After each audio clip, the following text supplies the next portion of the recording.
ante nuestra comunidad autónoma es precisamente el de la despoblación. No solo lo tiene Castilla y León, lo tiene España, lo tienen el resto de comunidades autónomas, lo tiene Europa fundamentalmente. Estamos viendo una pirámide poblacional envejecida en el que realmente la base la tenemos en las edades de población más avanzada y por lo tanto hay que adoptar medidas en varios sentidos, ¿no? Por un lado, en mantener, conseguir que cada vez haya mayor esperanza de vida, se viva bien, pero también haya más nacimientos.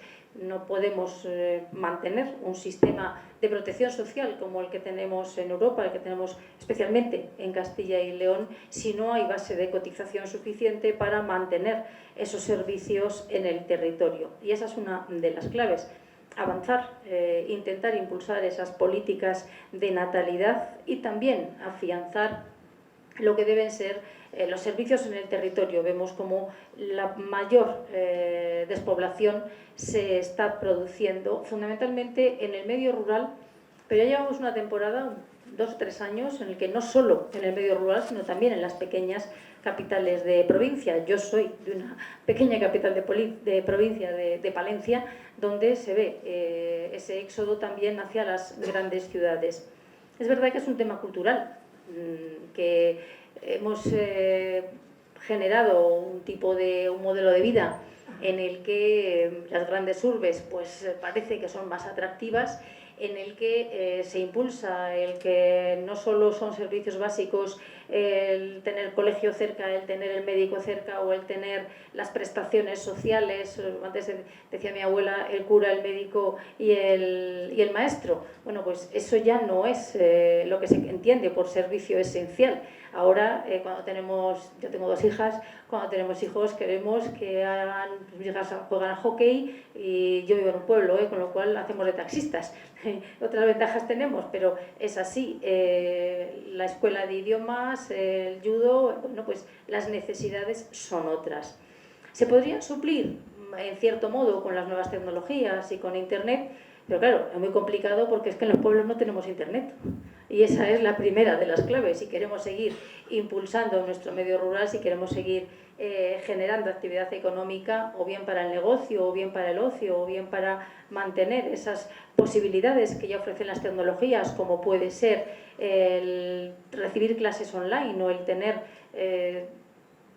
tutoriales que puedan suplir esa proximidad a algunos servicios, pues va a ser complicado. Por lo tanto, quizá el primero de los grandes retos, sé que hay una conferencia específica que tenéis sobre Internet en el medio rural, pero quiero decir que esa es una de las claves. El papel de la mujer, que es lo que me corresponde hablar a mí, pues yo diría que es decisivo, sin ninguna duda. Pero en primer lugar hay que tomar conciencia de que es decisivo el papel de la mujer en el medio rural para la lucha contra la despoblación. Si no somos conscientes de esa importancia, difícilmente vamos a poner mecanismos para resolver el problema rural. A medida que hemos mejorado las infraestructuras, y esto es una realidad, y sabéis, me conocéis, que me recorro la comunidad autónoma a lo largo de un mes, más de una vez posiblemente, porque me gusta además y disfruto estando en los pueblos. Ahora venía y me han dicho, el sábado por la mañana, ¿qué vas a hacer? Bueno, a Saldaña, a Santibáñez, bueno, pues es que al final escuchas y ves dónde están los problemas. A medida que hemos ido mejorando las infraestructuras, que hay carreteras, lo que hemos conseguido es que haya más gente que vive en la ciudad y que va a trabajar al medio rural, va a trabajar al campo, en lugar de conseguir asentamiento en el medio rural y buscar el desarrollo de esa zona. Claro, de algún modo tenemos que revertir esa situación, y eso se consigue fundamentalmente dando capacidad de decisión a las mujeres y posibilidades y medios para que pueda emprender y para que se pueda elija, porque al final cada uno elige dónde quiere vivir, elija vivir en el medio rural en lugar de buscar esos traslados. Por eso creo que lo primero que debemos es generar esa conciencia, saber que ese papel de la mujer contra la despoblación es absolutamente decisivo. Es cierto que ya las Naciones Unidas hace 10 años, el año pasado se celebró el 10º aniversario, determinó incluso el 15 de octubre, quiero recordar, un día especialmente dedicado a la mujer rural. No solo el Día de la Mujer, en el que bueno, pues se buscan y se hacen otras manifestaciones feministas, y ahora está muy en boga esta cuestión, luego hablaré de ella. Ese papel de ese Día de la Mujer Rural pretende precisamente esto, ¿no? Las Naciones Unidas, cuando hacen una cosa de esta, yo creo que tienen criterio para hacerla, y lo que han considerado es que debe impulsarse la igualdad de las mujeres, el reducir esa brecha de género, e incluso apostar, y yo estoy de acuerdo, por la discriminación positiva para todas aquellas acciones económicas que afiancen y que puedan mejorar las condiciones para que las mujeres se queden en el medio rural. Habrá que darles, además de generar esta conciencia, habrá que conseguir que tengan visibilidad. Es cierto, y en el campo lo hemos visto, que las mujeres han trabajado en el campo toda la vida, pero pocas veces se las ve. Están ahí en un segundo plano, cosechan y siegan, y igual no todas se suben al tractor, pero la mayoría están perfectamente, están trabajando integradas en las explotaciones agrarias, pero no tienen, no se les ha dado posiblemente la visibilidad que les corresponde al papel que están realizando. Hacerlas visibles supone, sobre todo en el sector rural, un cambio cultural importante. No nos vamos a engañar, estamos en Castilla y León, todos sabemos lo que es. Yo soy de Tierra de Campos, una zona en la que bueno, pues todavía cuesta. No digo que no se entienda y que no se comparta el criterio de igualdad entre hombres y mujeres, pero todavía hay tareas y acciones que culturalmente cuestan. Y ahora vamos a ver algunos datos. Y una vez que consigamos esa concienciación y esa visibilidad que necesitan las mujeres, yo lo que creo, y vamos a ver cómo lo que hemos hecho durante estos años, estos últimos 4 años en Castilla y León, corrobora que va en el buen camino, es darles participación. Yo siempre digo que no se puede hacer algo para los jóvenes sin contar con los jóvenes, que no se puede hacer nada para el medio rural sin contar con el medio rural. No se debe hacer nada para las mujeres sin contar con las mujeres, porque ellas saben lo que necesitan. Si estás en una explotación ganadera, quien mejor sabe los problemas que tiene para desarrollar su actividad, si es una mujer la titular, es precisamente ella. Si queremos mejorar y hacer más atractivo el entorno rural a las mujeres, habrá que preguntarles ¿por qué nos quedáis en el campo? Las que estáis, ¿qué echáis en falta? ¿Qué pensáis que se puede mejorar? Bueno, pues eso es lo que hicimos desde la Junta de Castilla y León. No digo que sea la solución mágica, porque de hecho voy a plantear todo lo que nos queda por hacer al final, pero sí es verdad que algo hemos avanzado, hemos orientado por lo menos la acción hacia el buen camino. Elaboramos 68 directrices, 68 líneas de trabajo, creamos un grupo de 25 mujeres en Burgos, porque había mayor desarrollo, había más mujeres en el medio rural en Burgos, empresarias, industriales, agricultoras, ganaderas, de la industria agroalimentaria, del sector de la peluquería, del turismo, 25 mujeres que tienen negocios de diferente tipo en el medio rural y que nos han ido orientando y nos han dicho a la Junta de Castilla y León qué teníamos que hacer, hacia dónde tenemos que orientar la acción del Gobierno para que sea más atractivo invertir y generar actividad económica en el medio rural.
estamos aquí por él, porque Graciano es una persona entrañable, un maestro de periodistas y alguien muy generoso con los que empiezan, y eso es muy importante en esta profesión.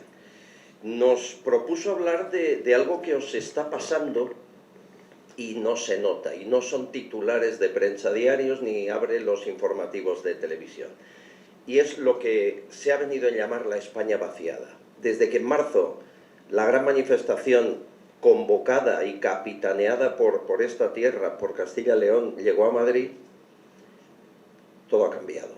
La gente se ha dado cuenta que existen pueblos que se están muriendo lentamente mientras estamos en la playa bañándonos o peleándonos sobre las reuniones de Pedro, Pablo y Pedro. Y esto pasa aquí también, en Aranda de Duero, donde la población va decayendo poco a poco, pero de forma constante desde hace 10 años. He estado revisando unos datos. En el año 95 teníais 30.000 habitantes, en el 2012 33.000, estamos ahora en 32.000 y pico y sigue decayendo la población. Decían unos que era por la crisis, que el emigrante que ya era español volvió a su país. No parece tan cierto cuando los datos siguen decayendo y parece que la crisis se superó hace ya un tiempo. Hay una España que se está muriendo y el ritmo es 5 habitantes menos cada hora. La mitad de los municipios españoles tienen ya menos de 1.000 habitantes, la mitad. Y cuando no hay población, lo primero que hace el Estado es reducir los servicios, la escuela, el centro de salud, ya sabéis lo que ocurre. El 90%, fijaos el mapa de España, el 90% de los españoles reside solo en 1.500 municipios. 90%. Y esos 1.500 municipios se concentran en el 30% del territorio. Así no hay quien avance. Hay comarcas en España con una densidad de población igual que la de Laponia, por ejemplo, o incluso inferior. Os podría dar más datos, pero el resultado es que esto, que es muy grave, no está aparentemente en la agenda de casi ningún gobierno. Es cierto que el éxodo de pueblos a ciudades empezó en los 50 del siglo XX, pero también lo es que aquí no han sabido afrontarlo. Hay algunos gobiernos que lo han intentado. Por ejemplo, el gobierno de Zapatero en el año 2007 hizo la Ley de Desarrollo Rural. Han pasado 12 años, jamás se aplicó. Rajoy, hace 2 años, creó el comisionado del gobierno frente al reto demográfico. Inmediatamente puso a alguien a dirigirlo, dijo que haría algo, pasaron 2 años, no hizo nada, cambiaron el cargo del PP al PSOE y hace poco dijeron que antes de primavera, estamos en verano, yo no sé si alguien se ha enterado que hayan hecho algo al respecto. Y así seguimos. No importa el color del gobierno que sea, nadie sabe exactamente cómo solucionar esto. Hay un problema principal y es que para que cualquier pueblo o ciudad tenga posibilidad de avanzar necesita como mínimo estar cubierta por Internet, tener acceso a Internet. Es lo prioritario hoy en día. Tú no puedes montar un negocio y no tener visibilidad o no poder vender fuera del núcleo en el que vives. Bien, solo el 48% de las localidades de más de 5.000 habitantes tienen banda ancha en España. Todavía, a día de hoy, el 20% de la población española no tiene acceso a Internet. Sé que parece de locos, porque vivimos en ciudades que eso ocurre hace tiempo, y ya se habla del 5G, ¿verdad? Bien, pues todavía hay un 20% sin acceso a Internet. No hay negocio que se pueda instalar en un lugar que tenga esta dificultad. Es cierto que hay alternativas, la gente sobrevive como puede. Por ejemplo, hay una que se llama Riva-Wifi, con sede en Jaca, una red de telecomunicaciones privada que atiende a 200 personas de 5 pueblos, pero esa no es la fórmula. Telefónica tiene un proyecto, dice que con un poquito de ayuda pública lo puede hacer, pero nunca llega la ayuda pública. ¿Qué ocurre, señores? Pues que si yo viviera en uno de esos pueblos, me pasaría como a los de Gran Bretaña con el Brexit, estaría cabreado y votaría irme de la Unión Europea. O si yo viviera en uno de esos pueblos, me pasaría como a Donald Trump. Y después del paro producido por la industria americana en la zona rural, votaría al Trump de la extrema derecha. O en Cataluña, en España, si yo viviera en uno de esos pueblos, votaría independencia porque el pueblo se me está vaciando y el Estado no me ayuda. Al final, estas dificultades lo que provocan es un voto cabreado, un voto enfadado, que después fastidia a muchos, y lo estáis viendo con el Brexit, con Donald Trump o con la independencia. Pero eso sucede en parte porque el Estado les abandonó hace mucho tiempo. Y desgraciadamente solo se acuerdan del mundo rural cuando hay que ir a votar. Entonces sí vemos a los líderes montados en tractores como si lo hubieran hecho toda la vida. El futuro, año 2065. España tendrá 41 millones de habitantes, ahora tiene 46. La población va a seguir descendiendo y lo que es peor, 1 de cada 4 será mayor de 65 años. ¿Quién paga esto? Hace unos años íbamos a un parque infantil, seguro que recuerdan esa imagen, y veíamos a un abuelo rodeado de niños. Ahora vas a un parque infantil y ves a muchos abuelos rodeados de un niño. La imagen está cambiando en España. Insisto, es un problema que hay que afrontar y hay muy pocos que lo hagan. Teruel Existe fue la primera plataforma que habló de ello, Soria Ya, el Foro de Zamora. Eso está pasando en otros países. Luego nos ampliará Carlos Peñaloza, que tiene información incluso de otros continentes. Pero en el entorno, ocurre en Grecia, o ocurre en Alemania, ocurre en Italia o en el Reino Unido. Pero en la mayoría de estos países, sobre todo Gran Bretaña y Alemania, han puesto en marcha un plan rural para que la población vuelva, por ejemplo, con incentivos fiscales. Y está funcionando. Y les han imitado en lugares como Países Bajos o Finlandia. Incluso Francia, hace 10 años que está consiguiendo que la población aumente un 1%. Un 1% cada 10 años está muy bien, ¿eh? La media es muy buena. No, hay que mirar esto con cierta perspectiva. Soluciones. Además de que los gobiernos hagan algo, y no como aquí, que se pasan la pelota, pero nunca hay presupuesto, nunca hay decisión. Por ejemplo, fíjense, si no lo hacemos, la alta tasa de envejecimiento de la población hace que aumentemos en zonas rurales el gasto farmacéutico un 10%. Un niño de una escuela rural, un niño al año, cuesta 8.000 euros, en una ciudad 3.000. Es decir, no hacer esto nos hace gastar mucho más dinero de los impuestos de todos. Cosas que se podrían hacer mañana, que hay Consejo de Ministros, muy fácil. Bajar el IVA en las zonas rurales al 7%. Verán cómo empiezan a acudir personas. 2. Ayudas para el transporte, para ir al colegio, más allá de que la educación sea gratuita. Desgravación fiscal a cada empresa que se instale en esos municipios. Deducción del IRPF de la declaración de la renta de los que vivan ahí. Bajar las cuotas de autónomos. Hay un montón de cosas que se han hecho ya en otros lugares. Insisto que con un decretazo de los que nos hace Pedro Sánchez, que ha hecho 25, se pueden resolver en un viernes, pero que no se hacen ni por parte de un gobierno ni de otro. Sin embargo, el voto de una persona en la zona rural multiplica por 10 el valor de ese voto finalmente al de un urbanita. Señores, hay que acercarse al mundo rural, pero no como hacemos los de ciudad, como si fuese un parque temático, ¿verdad? Para hacer fotos un fin de semana y volver a lo de siempre, porque así no hay quien viva. Hay que aplicar los planes y los presupuestos. Y yo lo que pido desde aquí es que no paréis de hacer ruido en Madrid, igual que ocurrió en marzo. No detengáis esa ola de la España vaciada, porque les molesta mucho cuando, en lugar de ser el de ciudad el que va al pueblo de visita, cuando el del pueblo va a ciudad y reivindica. Muchas gracias.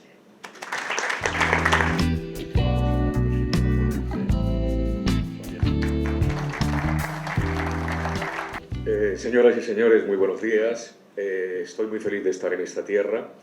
Yo nací en una montaña donde los sapitos usan bufanda por el frío que hace, a 3.600 metros sobre el nivel del mar, pero mi madre nació aquí a 60 kilómetros, o incluso menos, en un pueblo que se llama Cerezo de Abajo, o sea que soy muy cercano, aquí, muy cerca. ¿Está el alcalde por aquí o se ha dormido? ¿Está el alcalde de Cerezo?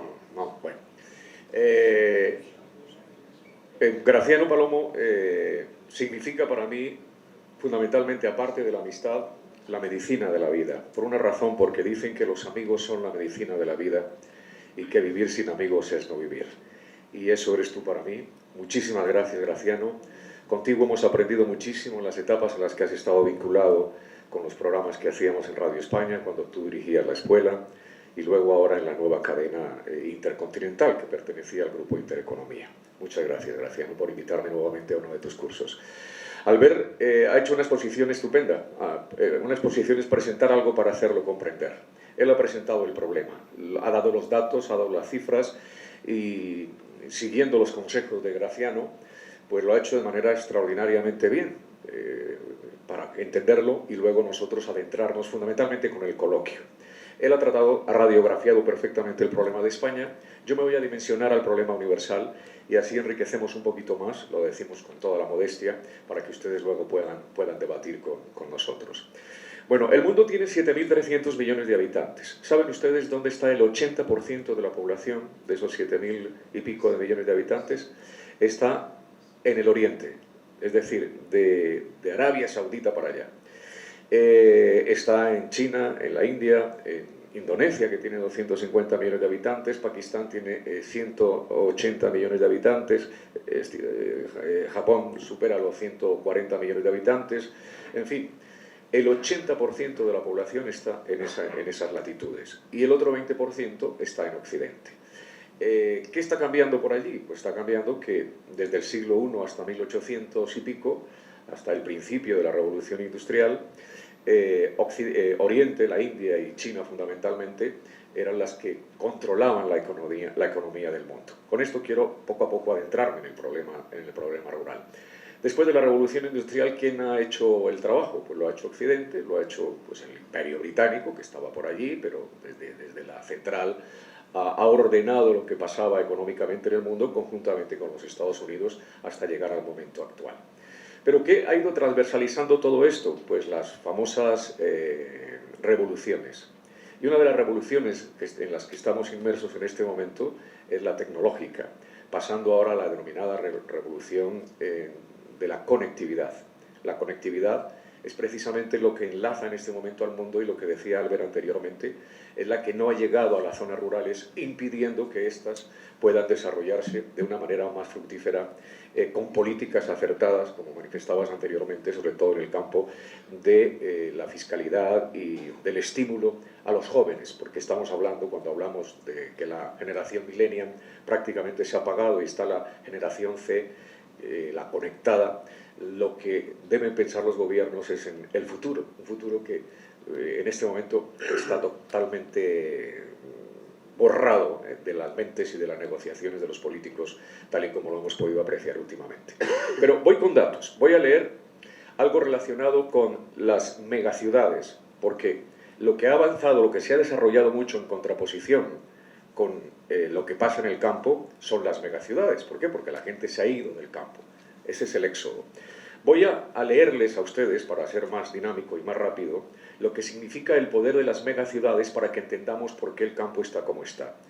Y qué se puede hacer precisamente para frenar esa falta de ciudadanos, de personas, porque a partir de ahora vamos a hablar de personas en las zonas rurales. Les recuerdo que el mundo está dividido de la siguiente manera. Por continentes, África tiene 55 naciones, cada una es distinta. Por eso los problemas son singulares, pero ¿qué lo transversaliza? El hecho de que los que vivimos en el campo, los que deberíamos vivir en el campo, somos seres humanos. Al fin y al cabo, todo es seres humanos. África tiene 55 naciones. Iberoamérica, América Central y América del Norte conforman 39 países. Europa, 50. Asia, 49 naciones. Cada una tiene sus particularidades.